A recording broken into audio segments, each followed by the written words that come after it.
쿠폰 코드 이렇게 나와 있으니까 여기 참고하시면 될 것 같고요. 지금 뭐 구름 사제가 나왔잖아요, 그렇죠? 구름 사제처럼 무슨 뭐 이제 뭐 땅 사제, 뭐 이제 천둥 사제, 뭐 이렇게 해가지고 또 부품이라 뭐 장비 막 내고 또 거기다가 이제 가치 부여해가지고 강화하겠지. 누가 S급에다가 강화를 해요. 아무튼 결과적으로 이제 완전히 강화라는 게 이제 항해 일상 속에서 들어오기 시작했습니다.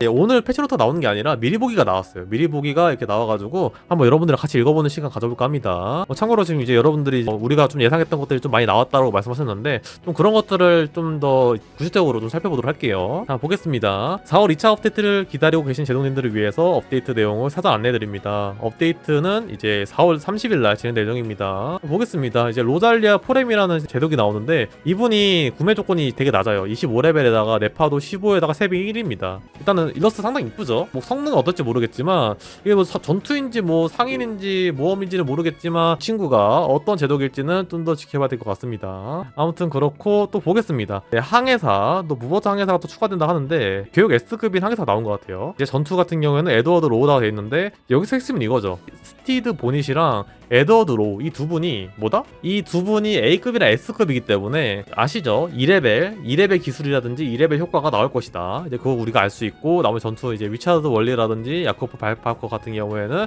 B급으로 나올 것으로 예상이 됩니다. 종업원 항해사가 2명 추가된다 하는데 그렇게 기대했던 종업원을 항해사로 고용할 수 있는 기능이 추가됐습니다. 이분에 대한 친밀도를 쌓고 그 친밀도를 바탕으로 항해사를 고용할 수 있는 것 같아요. 그바니스 뭐다 여러분들? 지금 교역 예바 있죠? 모험 인계 보르크 있죠? 이 두 종업원에 대한 친밀도를 미리 올려두는 게 이제 여러분들 이제 그 업데이트 했었을 때 바로 이제 항해사들을 고용할 수 있기 때문에 좀 수월하겠죠. 네, 저렇게 알려드렸으니까 여러분들 이제 잘 이 두 종업원에 대한 또 퀘스트라든지 아니면 뭐 친밀도 작업 안 해주셨던 분들은 지금 해두시는 게 아무래도 좋을 것 같긴 합니다. 그 다음으로 선박 20등급 초대형 선박이 추가가 된다 합니다. 뭐 이거는 뭐 다 알고 있는 내용이었죠. 이게 아니면 뭐 북극해 쪽에서 물물교환을 추가해줘가지고 유저들에게 돈을 더 많이 쓰게 할 것이다. 두 루트였는데 그 정도 루트 하나가 나왔어요. 어쨌든 뭐 결과적으로 20등급 초대형 선박이 추가가 된다 합니다. 이제 이런 식으로 추가가 됐고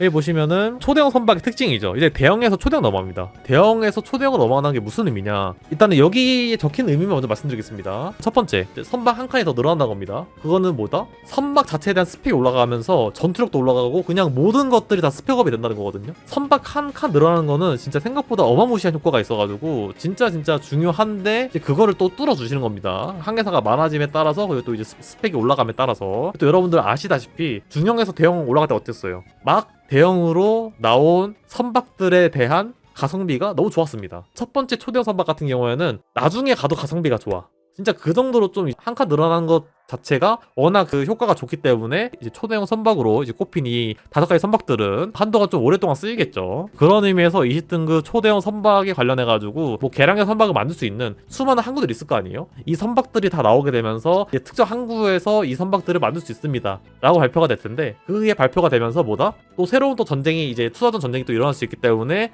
또 거기에 대한 어떤 분쟁이 또 있을 수 있다. 그 정도로 여러분들 보시면 될 것 같습니다. 근데 스펙 올려서 뭐 하냐고요? 나도 그 생각하긴 해. 근데 북극해 가고 싶긴 해요 개인적으로. 왜냐면 북극해 가면은 육지 수련지도 좀 더 많이 준다 해가지고 가고 싶긴 한데 굳이 가락이 찢어가면서 북극해를 갈 만한 그냥 유인은 없긴 하죠. 돈 투자한 거 대비 리턴이 별로 없지. S등급 품이 나오니까 빨리 가면 좋다? 뭐 물론 좋은데 또 거기에 비례하는 그런 뭐랄까 항에서도 스펙업이 돼야 되고 사실 북극해를 좀 더 가게 되는 거는 또 다른 비용 지출로 이어질 수 있기 때문에 너무 이제 가랑이 찢으면서까지 갈 필요는 없죠. 천천히 스펙업을 해도 가도 괜찮다고 보기는 보는데 또 이런 와중에 만약에 북극해 지역에서 국가 권력급 물물교환이 나와버려가지고 야 니들 진짜 이래도 안 와? 또 협박하는 거지. 또 이제 몇 살 딱 잡은 다음에 야 니들 빨리 스펙업 안 해? 아무튼 근데 여기서 좀 특이한 게 있어요. 모험 선박 같은 경우에는 전투랑 상인에 비해서 별로라는 걸 인지했나봐. 봐봐요. 전투 선박이 지금 제일 좋죠. 왜냐? 전투 선박으로 모험도 되고 전투도 돼. 모험 선박 누가 탐? 제가 타죠. 저처럼 이제 가성비로 항해하시는 분들, 북항에 돌리고 대충 그냥 편하게 그냥 느긋하게 게임 하시는 분들, 그냥 좀 노력 좀 덜 들이고 그냥 꿀 빨고 싶으신 분들, 보통 그런 분들이 모험 선박을 타는데, 그런 가성비를 제외하고 순수 스펙으로 따지면은 전투 선박이 워낙 더 좋았단 말이야. 모험으로도 쓰기에도. 그래가지고 많은 분들이 이제 전투로만 이제 모험을 또 진행하는 경우도 있었었는데, 이제는 좀 그런 경우를 좀 약간 살짝 방지를 하기 위해서인지 모르겠지만, 모험 선박 이제 한정으로 해가지고 육지 탐험을 시행했었을 때 관련 능력치를 소량 부여한다 합니다. 이게 육지 탐험 관련 능력치를 하면은 우리가 알고 있는 거 그런 거밖에 없거든요. 채집력 올려주는 거, 보급법 올려주는 거, 뭐 전투력 올려주는 거. 이게 모험의 그 3스탯인데 이 3스탯 중 하나를 올려주는 거 빼고는 능력치가 뭐 올라간다, 이런 거는 조금 더 지켜봐야 될 것 같아. 그리고 또 여기 안 나와 있는 이야기들이 있죠. 자, 그걸 또 얘기를 해야 되는데 이거를 얘기해야 되나 생각이 들긴 하겠지만, 또 이제 뭐 아시죠? 이 게임이 고인물들은 고인물들끼리 그냥 이제 너무 소수고, 이제 완전 이제 대부분 일반 유저들이 많기 때문에 이런 정도의 뭐 지식까지는 모르시는 분도 계실 수 있으니까 또 한번 얘기를 해보도록 하겠습니다. 초대형 선박이 또 가지는 의미에 대해서 한번 제가 또 얘기를 해볼게요. 자, 여기 보세요. 대형 개량형 선박입니다. 선실이 A급입니다. 배병수 13%죠. 여기서 만약에 초대형으로 가게 된다 하면은 해병 대기실이 과연 A급일까요? 아니죠. 클로즈 베타 테스트 때도 S급 비스무리한 게 나왔던 걸로 봐서는 이 선실도 마찬가지로 대형에서 초대형으로 넘어가면서 분명 나올 거란 말이죠. 선실도 초대형이 나오면서도 스펙업이 되기 때문에 진짜 초대형 자체가 가지고 있는 의미가 상당히 깊습니다. 그렇기 때문에 제가 또 말씀드렸죠. 중형에서 대형으로 처음 올라갔었을 때 그 대형 선박이 상당히 가성비 있게 쓰였다고. 마찬가지로 이번에 올라가는 초대형 선박도 지금 당장 진입하지 마시고 한 뭐 2달 뒤에 진입해도 충분히 가성비 있게 좀 활용할 수 있는 정도로 될 테니까. 자, 그 다음으로 보겠습니다. 항해사, 대표 항해사 시스템이 추가가 된다 합니다. 항해사를 대표 항해사로 지정할 수 있습니다. 대표 항해사 시스템이라 해가지고 여러분들이 맨날 사키라든지 이제 알베다스를 써도 대표 항해사를 따로 지정해가지고 여러분들이 원하는 대표 항해사로 스킨을 입힐 수 있는 그런 시스템이 또 된다 합니다. 또 보겠습니다. 그리고 또 버뮤다 삼각지대가 추가가 된다 합니다. 또 신규 말 추가되죠. 버뮤다 해협의 마을. 야, 이 도대체 버뮤다 해협의 마을에서 얼마나 맛있는 물물교환 교역품을 내려고 해역 및 마을 진입 조건이 뇌파 170에다가 돌파 130입니다. 근데 여기 또 신기한 게 있습니다. 버뮤다 삼각지대에서는 속도가, 야, 지금 속도 지금 상한 얘기하고 있는데 여기는 속도가 항시 12노트의 속도가 감소합니다. 여기는 뭐 니들이 무슨 뭐 우주선을 끌고 오든 뭐 돛담배를 끌고 오든 다 똑같아. 니들 여기서는 무조건 항해 속도 11노트 감소하고 들어간다. 그러니까 배 빠른 거 잘 준비하고 와라. 그냥 애매한 거 준비해 오지 말고, 이게 적어놨습니다. 또 버뮤다 삼각지대에서는 버뮤다 삼각지대 재해가 확률적으로 발생하며 이는 해소할 수 없습니다. 오 쉣. 버뮤다 삼각지대에서는 버뮤다 삼각지대라는 재해가 확률적으로 발생한대. 아니 뭐 무슨 뭐 선원들이 갈려 나가고 내고도가 깎이고 100% 뭔가 그런 확률일 것 같거든요. 뭔가 이게 해소할 수 없다는 건 분명히 그 국가 권력급 재해를 또 선사를 해주려고 또 우리 유저들을 고통받게 해주려고 한 것 같은데, 자, 이거는 이게 해소할 수 없다 했는데 이거는 좀 문제가 있죠. 안 되겠네. 내가 또 보여줘야겠네. 국가 권력급 제독도 보여주시다. 근데 이것도 아마 안 될 것 같아. 지금 대항해스 오리진에서 이거 저희 추측입니다, 여러분들. 넷피셜이고 오리진 측에서 강카 안 돼. 강카 너 지금 그거 버그야. 오케이, 네가 그렇게 얘기해가지고 바로 막아버렸어. 이렇게 할 수도 있으니까 신뢰하지 마세요. 오리진이 또 업데이트 하기 전까지는 또 이게 달라질 수 있어가지고 저도 모릅니다. 하지만 좀 얘기를 해보자면은 젠장 또 이마에 사키야. 선박의 재해를 해소하고 10분 동안 재해 멈춰 효과를 발휘한다 합니다.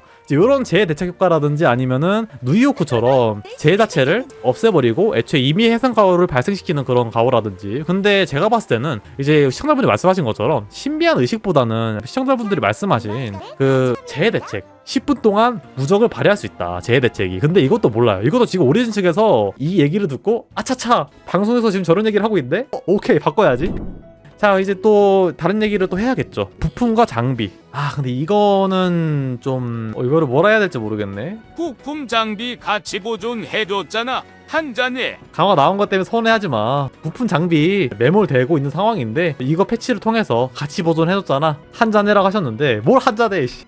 지금 오리진 딱 봐도 지금 그거라니까 이거. 지금 뭐 구름 사제가 나왔잖아요, 그렇죠? 구름 사제처럼 무슨 뭐 고름 사제, 달 사제, 뭐 태양 사제, 뭐 땅 사제, 뭐 이제 천둥 사제, 뭐 이렇게 해가지고 또 부품이라 뭐 장비 막 내고 또 거기다가 이제 같이 부여해가지고 강화하겠지. 누가 S급에다가 강화를 해요. 결론은 뭐다? 이제 이런 시스템이 나오게 되면서 이제 앞으로 구름사제라든지 뭐 태양사제 나왔을 때 그 부품들을 먼저 뽑아버린 다음에 그 뽑은 거를 바탕으로 강화라든지 부품을 하게 되면은 그 장비에 대한 가치 보존이 되겠죠. 이제 그런 식으로 부품이라든지 장비 관련해가지고 시스템을 좀 운영하고 싶으신 것 같습니다. 좀 마저 보겠습니다. 강화는 참고로 신레벨까지 가능합니다. 돼 있습니다. 뭐 아직까지는 신레벨까지 가능하대요. 그렇답니다. 아직까지는 신레벨까지 이제 강화가 가능하다고 하고요. 자, 1레벨부터 5레벨까지는 무조건 100% 성공입니다. 100% 성공인데 6레벨부터 야 이거 무슨 5레벨까지는 안전 강화인데 이제 6레벨부터는 강화했는데 깨지면은 5레벨 때까지 했던 것들 그리고 여러분들 만약에 이 부품 강화를 그냥 부품 강화하는 게 아니라 우리가 지금 나왔었던 캐시 부품 활성인 구름사제를 5레벨까지 강화했다가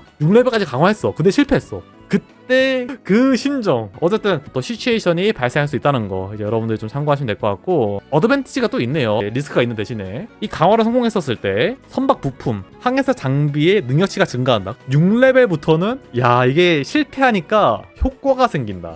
그 효과가 뭔지는 제가 내일이나 주말 중으로 그냥 카페에다가 올릴게요. 왜냐면 제가 스크린샷 찍어둔 게 있어가지고 아마 거기 중에서 뭔가 한 개 나올 것 같은데 그거를 근데 그거 뭔지는 아실 거예요 여러분들. 그 사진 같은 경우는 어차피 제가 굳이 공개를 안 해도 이미 뭐 많은 뭐 대항했을 때 오리진 인벤이라든지 뭐 국가톡이라든지 뭐 아니면 뭐 DC 사이드 뭐 갤러리라든지 다 퍼져 있어가지고 아시는 분들 다 알거든요. 그렇기 때문에 그거 이제 그런 식의 효과가 아마 나올 것 같습니다. 왜냐 우리는 이미 봤죠 어떤 효과가 나올 것인지. 네 그런 효과들이 이제 6레벨 했었을 때 나올 것 같네요. 강화제는 선박 부품, 항해사 장비를 공통으로 사용하며 레벨 및 타입에 따라 필요 수량이 다릅니다. 네, 이게 또 부품이랑 뭐 장비 같은 경우에는 강화 재료를 또 따로 사용하는데 이제 그 레벨을 뭐 6레벨로 올리든지 뭐 A급인지 S급인지 뭐 그거에 따라서 이제 강화제라는 그 재료가 드는 수량이 달라진다 합니다. 돈이 엄청나게 많이 깨진다는 거겠죠. 그리고 이제 그 강화제 같은 경우에는 육지 수련을 통해서 일정 확률에 따라 획득할 수 있습니다. 여기 색습이 있는 것 같아요. 강화제를 육지 수련으로 획득할 수 있는데 그렇다면 이 강화제 같은 경우에는 거래 가능일까 거래 불가일까. 만약에 오리진이라고 하면은 무과금도 지금 할 수 있는 게임이잖아요. 이제 그런 관점에서 봤었을 때는 내가 봤을 때는 이 강화제도 거래 가능으로 해줄 것 같긴 한데 근데 진짜 만약에 거래 가능으로 안 한다고 하면은 오리진에서 따로 캐시로 팔 것 같습니다. 뭔가 그렇게 강하게 들어요. 캐시로 팔거나 아니면은 경매장에 거래가 가능하면서도 캐시로 팔거나 딱 둘 중 하나일 것 같아요. 제가 봤을 때는. 자 여러분 근데 또 좀 특이사항이 있네요. 강화 같은 경우에는 본거지에서만 가능합니다 라고 적혀 있습니다. 한칸님 근데 6레벨부터 10레벨까지 이런 식으로 실패 확률이 존재한다 하는데 실패 확률이 존재하기 때문에 이런 거를 디펜스 할 수 있는 장비 보호권 같은 것도 같이 팔 것 같아요 라고 하셨는데 그럴 것 같아요. 뭐 게임사 쪽에서 뭐 안 팔 이유는 없으니까. 아무튼 결과적으로 이제 완전히 강화라는 게 이제 항해 일상 속에서 들어오기 시작했습니다. 이제 원래는 이제 은근슬쩍 스리슬쩍 약간 개조라는 그런 이름으로 음지에 있었던 강화 컨텐츠가 나오기 시작하더니 짜잔 이제는 장비랑 부품도 강화가 됩니다라고 이렇게 또 공식적으로 발표를 했습니다. 자 또 보겠습니다. 종업원 예바의 의상이 추가된답니다. 야 여러분 붕대 잠깐만 붕대 머리에서 피가 왜 지금 내가 이거에 대해서 지금 얘기를 하냐면은 이게 의상에 스펙이 붙거든요. 봐봐 의상에 항해사 스킬 강화 효과가 붙는단 말이야. 이렇게 지금 되는 상황인데 종업원 예바의 의상에도 나중에 안 붙여줄까? 이거는 모르는 거거든요. 그래가지고 예전에 의상 사는 사람들은 호구다 그런 상황이었는데 이제 단순히 룩달로서의 기능을 하는 게 아니라 팔머 국가 권력급 이제 항해사가 되는 거고 나타사도 마찬가지로 의상을 입는 순간 국가 권력식 어떤 항해사가 될 수도 있는 가능성이 열리게 된 거죠.